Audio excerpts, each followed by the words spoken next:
আজকে আমরা কোরআন এবং হাদিস থেকে জানবো যে মৃত মানুষ দেখতে পায় কি পায় না, শুনতে পায় কি পায় না। জোরে বলেন ইনশাআল্লাহ।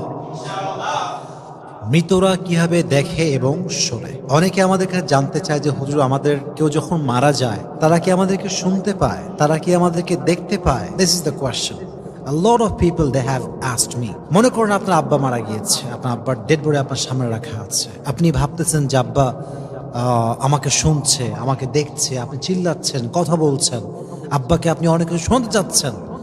আসলে কি আব্বা শুনতে পাচ্ছে কিনা, আপনার আম্মা শুনতে পাচ্ছে কিনা? That is the question. আজকে আমরা কোরআন এবং হাদিস থেকে জানবো যে মৃত মানুষ দেখতে পায় কি পায় না, শুনতে পায় কি পায় না। জোরে বলেন ইনশাআল্লাহ। কোরআনে আল্লাহ তাআলা বলেছেন, ওয়ালা তাকুলু লিমান ইউকতালু ফি সাবিলিল্লাহি আমওয়াত বাল আহইয়াউ ওয়ালাকিন লা তাশউরুন। তুমি তাদেরকে মৃত বলো না, যারা আল্লাহর রাস্তায় শহীদ হয়েছে, আল্লাহর রাস্তায় জিহাদ করে শহীদ হয়েছে, তাদেরকে তোমরা মৃত ডেকো না, তারা জীবিত আছে, বাট বেশিরভাগ মানুষ জানে না। অপর আয়াতে আল্লাহ তাআলা বলেছেন, লিকুল্লি উম্মাতিন আজাল ইযা জাআ আজালুহুম ফালা ইস্তাখিরুনা সাআ ওয়ালা ইস্তাকদিমুন। In this world, everyone has a specific time for death.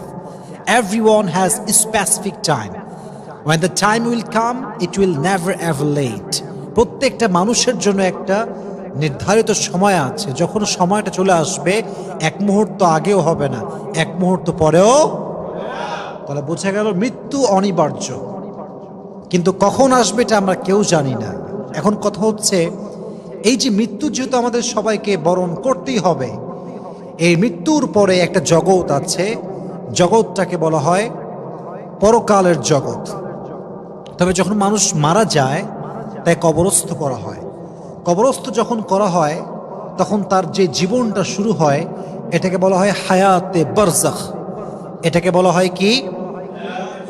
হায়াতে বারজাখ। তবে মানুষ যখনই মারা যায়, এখনই আমি মারা গেলাম, এখনই আমার বাবা মারা গেল, আপনার বাবা মারা গেল, মাথা রাখবেন, মানুষ মৃত্যুর সঙ্গে সঙ্গে যেমন তার চক্ষু এটা বন্ধ হয়ে যায়, তার চোখ আর দেখতে পায় না, তার পা আর চলতে পারে না, তার হাত আর কোনো কাজ করতে পারে না, পুরো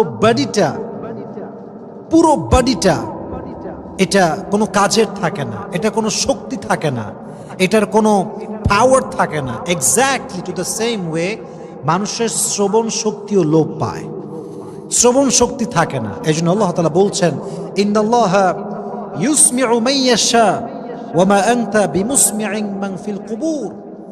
আল্লাহ যাকে চান তাকে শোনার শক্তি দান করেন, আর নবী হে, আপনি কবরস্থ মানুষদেরকে শোনাতে পারবেন না। তার মানে বোঝা গেল মানুষ মৃত্যুর পরে শুনতে পায়। অপর আয়াতে আল্লাহ তাআলা বলছেন, ইন্নাকা লা তুসমিউল মাউতা। মৃত মানুষ শুনতে পায় না, মৃত মানুষের শ্রবণ শক্তি থাকে না, তাকে মানুষ যত কথাই বলুক না কেন সে কিছু শুনতে পায় না। তবে আমি আগে একটা কথা বলেছিলাম, আমরা যখন মারা যাব, আমাদের মৃত্যুর পরে আর একটা জগৎ হবে, এবং যখন কিয়ামতের যেই সাউন্ডটা আছে, দ্য ডে অফ করিয়াহ, the day of resurrection, the day of accountability, কিয়ামতের দিন যখন ইসরাফিল তার সিংহায় ফু দিবে, আমরা যখন আবার উঠে যাবো, এটা হচ্ছে আমাদের জন্য একটা বিশাল বড় জগৎ, লম্বা জগৎ, যে জগতের কোনো শেষ নাই। আমরা যখন মারা যাচ্ছি, আমাদের বডিকে রাখা হচ্ছে কবরস্থানে।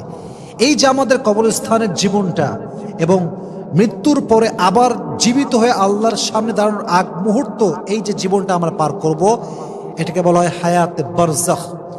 বারজাখ মানে হচ্ছে বাধা, অন্তরায়। এটা এই জীবনে যখন মানুষ কবরে থাকে, হাদিসে এসেছে, যখন কবরের পাশ দিয়ে কেউ হেঁটে যায় এবং সে যদি তার পূর্ব পরিচিত হয়, যখন সে তাকে সালাম পেশ করে, তার সালামের জবাব সে কবর থেকে দেয়। সুবহানাল্লাহ পড়েন। আপনার আব্বা মারা গিয়েছে, কবরস্থ, আপনি বাবার কবরের সামনে যাচ্ছেন, বললেন আব্বা জান আসসালামু আলাইকুম, আপনার আব্বা সে সালামটা শুনতেও পায় এবং জবাবও দেয়। সুবহানাল্লাহ পড়েন। আর এক হাদিসে এসেছে, যখন কোনো মানুষ কবর থেকে কবরের পাশ দিয়ে হেঁটে যায়, আর কবরের মুর্দাহ তার পরিচিত মানুষ হয়, পূর্ব পরিচিত হয়, যখন সে তাকে সালাম পেশ করে, আল্লাহ তাআলার সঙ্গে সঙ্গে তার রুহুটাকে কবরে ফিরিয়ে দেয়, ফলে সে শুনতে পায় এবং শুনে সে সালামের জবাবও দান করে। সুবহানাল্লাহ পড়েন। এই হাদিসের ব্যাখ্যায় এসেছে আল্লাহ তাআলা হচ্ছেন কাদেরে মতলক, সর্বশক্তিমান তিনি, যা চায় তাই করতে পারে, যা চান তাই করেন। তিনি কে? যেমন আল্লাহ তাআলা বলেছেন তাবারাকাল্লাযী বিয়াদিহিল মুলক ওয়া হুয়া আলা কুল্লি শাইইন কাদির। সমস্ত প্রশংসা ওই সত্তার জন্য যিনি পুরো পৃথিবীর মালিক, যার হাতে পুরো পৃথিবীর রাজত্ব। and he is capable to do anything in the world. তিনি যা চায় তা করতে পারেন।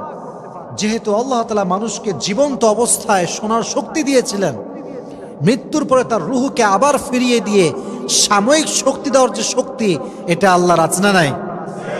তবে হাদিসে এসেছে মৃত মানুষের কবর যখন কেউ জিয়ারত করতে যায়, আল্লাহ মৃত ব্যক্তির কবরে রহমত নাজিল করে। সুবহানাল্লাহ পড়েন। যত বেশি পারেন কবর জিয়ারত করবেন, নিজের মৃত্যুর কথা স্মরণ হবে, পাশাপাশি আপনি যার জন্য জিয়ারত করছেন তার কবরে আল্লাহ তাআলা সাকিনা, তার কবরে আল্লাহ তাআলা রহমত নাজিল করবে, রহমত বর্ষণ করবে। সুবহানাল্লাহ পড়েন। এর কারণটা হচ্ছে আমরা যখন কারো কবর জিয়ারত করতে যাই, আমাদের মেইন পারপাস থাকে যে আমরা তার মাগফিরাত কামনা করি, আমরা তার জন্য দোয়া করি যে আল্লাহ তুমি তাকে আযাব থেকে বাঁচাও, তার গুনাহকে মাফ করে দাও, তার সমস্ত অন্যায়কে তুমি মাফ করে দাও। তাহলে বোঝা গেল মৃত্যুর পরে যখন মানুষ কবরে রাখা হয়, যদি আত্মীয় স্বজন বেশি বেশি কবরে আসে, তার কবরে একটা রহমত বর্ষণ আছে না নাই? আমরা বেশি বেশি কবর জিয়ারত করব, সকলে বলেন ইনশাআল্লাহ। তাহলে বোঝা গেল মৃত মানুষ শুনতে পায় না, দেখতেও পায় না, বাট হায়াতে বারজাখের যে জীবনটা, এই জীবন যখন সে কবরে থাকে, যখন তার পূর্ব পরিচিত কেউ কবরের পাশ দিয়ে হেঁটে যায়, তাকে সালাম পেশ করে, তখন তার সালামের জবাব দেওয়ার জন্য আল্লাহ তাআলা তার রুহটাকে আবারও কবরে ফিরিয়ে দেয় তার বডির ভিতরে, ফলে সে সালাম শুনতেও পায়, আবার জবাবও দান করে। সুবহানাল্লাহ পড়েন। তাহলে সারাংশ বোঝা গেল, মানুষ মূলত মৃত্যুর সঙ্গে সঙ্গে তার সমস্ত কিছু লোপ পায়, পুরো বডির শক্তি একদম এটা আর অ্যাক্টিভ থাকে না, এটা দিয়ে আর কোনো কাজ হয় না, হাত নড়ে না, চোখ দিয়ে দেখে না, পা দিয়ে চলতে পারে না, সব অকেজ হয়ে যায়। তবে যখন তার হায়াতে বারজাখের জীবনে সে থাকে, তার কবরের পাশ দিয়ে কেউ হেঁটে গেলে সালাম পেশ করলে সে সালামটা শুনতে পায় এবং জবাবও দেয়। সুবহানাল্লাহ পড়েন। আল্লাহ আমাদের সবাই যারা মারা গেছে, আমাদের বাবা মা, কারো ভাই, কারো বোন, সবার জন্য আমরা দোয়া করে সবাইকে জান্নাতুল ফেরদাউসের উচ্চ মাকাম নসিব করুন, সকলে পড়া আমিন।